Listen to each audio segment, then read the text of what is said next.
All right, and we're talking with the Dragon Ball fans today. I mean, a lot of things are being said about the Broly movie coming up in a few months, and I couldn't be more excited about it. I feel like I might actually go to a theater. Hopefully, if it's shown in my local theater here in Lynchburg, that I'll actually go to it. But the hype is real, especially after the bombshell that was Dragon Ball Super. Love it or hate it, Dragon Ball has raked in a lot of money over the past year, and I mean, between the series, the manga, the Dragon Ball Fighters, Xenoverse 2 games, merchandise, and the list goes on. But one question, I think I did a video on this a long time ago, but now since it's being brought back into the actual anime for the first time, well, at least in the movie, so I'm assuming that if they actually do like a anime adaptation of the film, then this form will be in the movie as well. We're talking about Super Saiyan God Vegeta, who was in the actual manga for Dragon Ball Super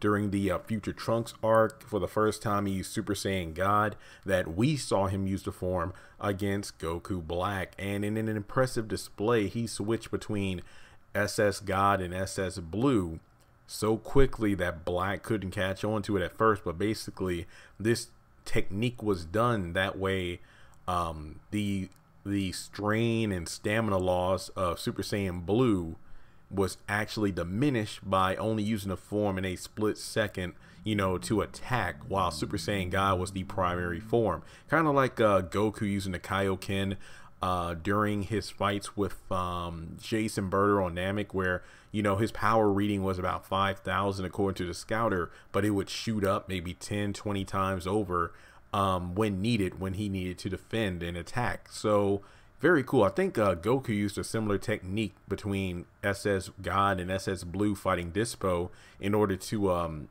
get rid of the Dispo's advantage with speed. Now, talking about Super Saiyan God, I did a little bit of research before this video, so to my knowledge, I don't think we've ever had a full explanation of how and when Vegeta was able to go Super Saiyan God for the first time. Like, when was the first time he used it? How did he know how to use the form? That was something that always bugged me going back to Resurrection F and the actual Dragon Ball Super series.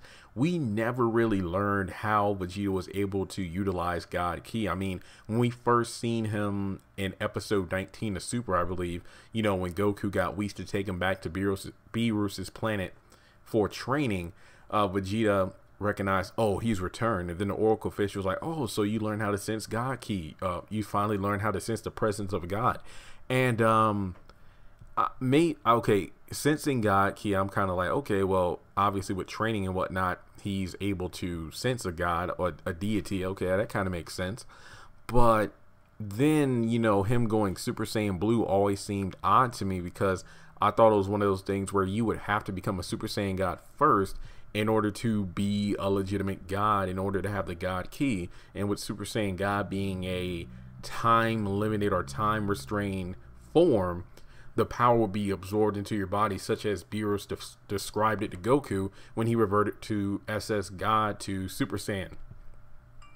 And I always figured that maybe, just maybe, the best way to make sense of it, and again, this is just me speculating here, I always thought that, what if it's one of those situations where, if you look at the anime, not the manga, I always thought that the Super Saiyan God ritual was obviously a lot better in the anime. I think they dedicated like almost an entire episode to it. I think the one thing about that representation in the anime was that it almost seemed like God essence or ki was flowing through all of the participants in the God ritual. You know, Vegeta, Trunks, Goten, Gohan, and Videl. Well, more specifically, Baby Pan, who was still inside of Videl's stomach, and or belly, whatever you want to call it.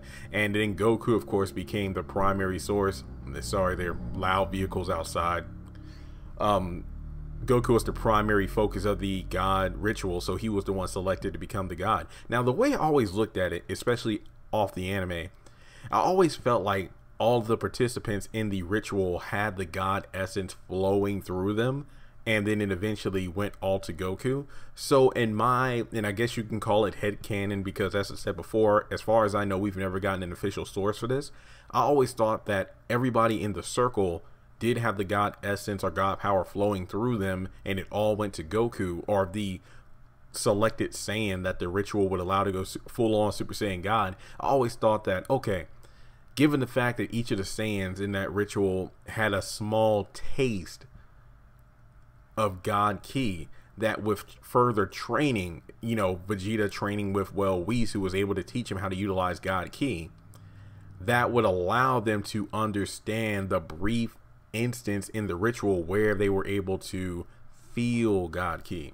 To me, that made the most sense as to, okay, Vegeta trained with Whis, and when Goku arrived, you know, he looked Vegeta over, you know, made fun of the apron, but also said that, oh wow, Vegeta, you know what, you might actually be stronger than I am now. And I always kind of, you know, sounded weird because, to, you know, again, to my knowledge, he's never been able to go God up until that point. Apparently he had been training with Whis, but never fought him directly. You know, aside from doing his chores, he would train with Whis, or well, actually not spar with Whis, but I'm assuming, you know, went through the same exercises as Goku did with him on episode 19.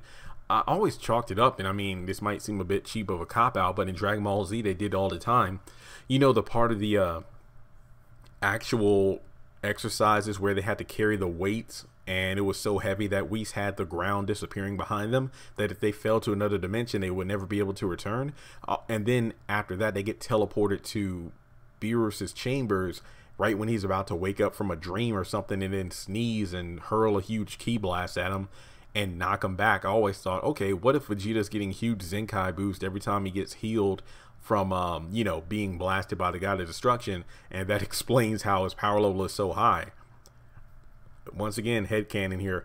But on top of that, you know, I always thought that, well, with him training with Whis, and to be honest, you know, just based off the training, doing the chores, then lifting the weights, and as far as I know, that was the only training they did. Remember, it wasn't until Goku showed up when Vegeta said, oh, we get to spar with Whis. Even I haven't been able to do that. And then, you know, Goku joked, is like, oh, maybe because you weren't strong enough. And then Whis says, like, yeah, that's actually the truth. You know, you haven't been strong enough to spar with me, hence why you've just been doing these exercises. So once again, I just equate the Zenkai boost. I mean, you can say that the weight training itself is kind of like gravity training, which I'm not going to argue with you about, but at the same time, I do feel like Vegeta getting blasted by Beerus over and over again is kind of like Tagoma and Frieza, where Tagoma got way stronger each day from being, you know, beaten by Frieza for 4 months, then healing, and then he got as strong as he was in the anime. So I figured that Vegeta might have done the same thing, and being around the presence of deities for so long, you know, that probably helped him learn to sense the power.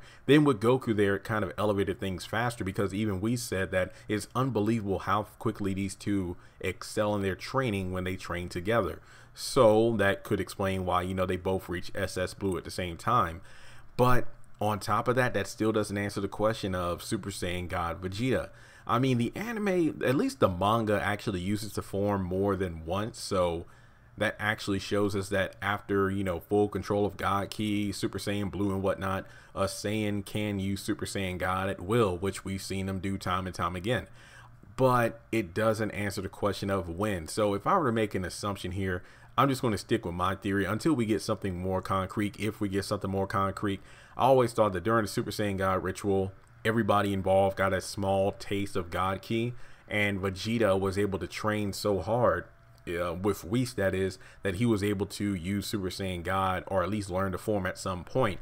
But with Super Saiyan Blue being more efficient in terms of power, they kind of retconned it, because they said Super Saiyan Blue was all about key control and whatnot, and then out of nowhere, oh no, stamina drain. So maybe we'll get the explanation in the movie. I don't know, maybe we'll just be glossed over. Kind of weird, because I mean, if Vegeta could use Super Saiyan God, then why didn't he use it in the Tournament of Power? But oh well, who cares? But let me know your thoughts in the comment section below. When and how do you think Vegeta went Super Saiyan God? Do you agree with me that maybe during the Super Saiyan God ritual, all the Saiyans involved got a small taste of God Ki, and then with proper training and ki control, one could actually use that small sample of God Ki and grow upon it, hence how he was able to go Super Saiyan Blue? And yeah, let me know your thoughts. Do you think it's going to be explained? Do you even care if it's explained or not? Either way, I'm just happy to see a new form for, well, a new oldie but a goodie form for Vegeta. So thanks so much for tuning in. Subscribe if you haven't done so already, and let me know, are you excited about the new Dragon Ball Super Broly film?